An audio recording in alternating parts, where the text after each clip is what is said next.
প্রিয় দর্শক, ক্রিকেট মাঠে বলের আঘাত যে কতটা ভয়ঙ্কর সেটা আমরা ফিলিপ হিউজের নাম শুনলেই বুঝতে পারি। এক বলের আঘাতেই মাঠের মধ্যেই জীবন দিতে হয়েছে ফিলিপ হিউজকে। অস্ট্রেলিয়ান ক্রিকেটার, আর এবারও সেই অস্ট্রেলিয়াতেই এমনই আরেকটি ঘটনা ঘটেছে। তবে এবার কোনো ক্রিকেটার নয়, বরং ঘটেছে আম্পায়ারের সঙ্গে। একজন ক্রিকেটার বলের আঘাতে হেলমেট থাকা সত্ত্বেও মারা যেতে পারেন, আর এখানে আম্পায়ারের তো হেলমেট ছিলই না, তাই তো নিজের চেহারাটাই যেন বদলে দিয়েছে সেই বলের আঘাত। অস্ট্রেলিয়ান আম্পায়ার টনি ডিনোবেগ্রা পার্থে একটি ম্যাচ চলাকালীন বলের আঘাতে তিনি এতটাই মর্মান্তিকভাবে আহত হয়েছেন যেটা দেখে যে কারো চোখ কপালে উঠে যাবে। সবাই দেখেই এটাই বলবে ভাগ্যক্রমে তিনি প্রাণে বেঁচে গেছেন। তবে প্রাণে বাঁচলেও তার চেহারাটাই পাল্টে দিয়েছে বল।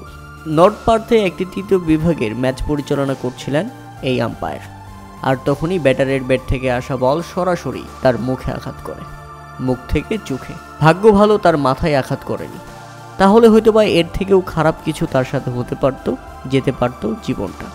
তিনি যখন আঘাতপ্রাপ্ত হন বোঝাই যাচ্ছিল তার আঘাতটা মারাত্মক, কারণ রক্ত ঝরছিল। পরে দ্রুত তাকে হাসপাতালে নেওয়া হলে চিকিৎসাধীন অবস্থায় কিছুটা স্থিতিশীল অবস্থায় আসতে তার এই ছবি প্রকাশ করা হয়। আর ছবি দেখেই এখন আপনি আন্দাজ করতে পারছেন বলের আঘাত কতটা ভয়ঙ্কর।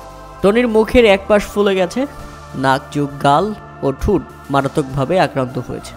আঘাতে পুরো মুখটাই তার লাল হয়ে গেছে। বলটি মাথায় আঘাত করলে একবার চিন্তা করুন তো, মাথার কোনো অংশ ফেটে গেলে সেটা হয়ে যেত মারাত্মক কিছু। তবে এখানেও ঝুঁকি থেকে বের হতে পারেননি এই আম্পায়ার, কেননা তার মুখের কোনো হাড় ভেঙে গেছে কিনা সেটা এখনও বোঝা যাচ্ছে না। রিপোর্ট পাওয়া পর্যন্ত অপেক্ষা করতে হবে সবার। তবে চিকিৎসকরা এটা নিশ্চিত করেছে যে তিনি এখন অনেকটাই শঙ্কামুক্ত আছেন। আশা করছি তিনি দ্রুতই সেরে উঠবেন এবং আবারও মাঠে ফিরবেন।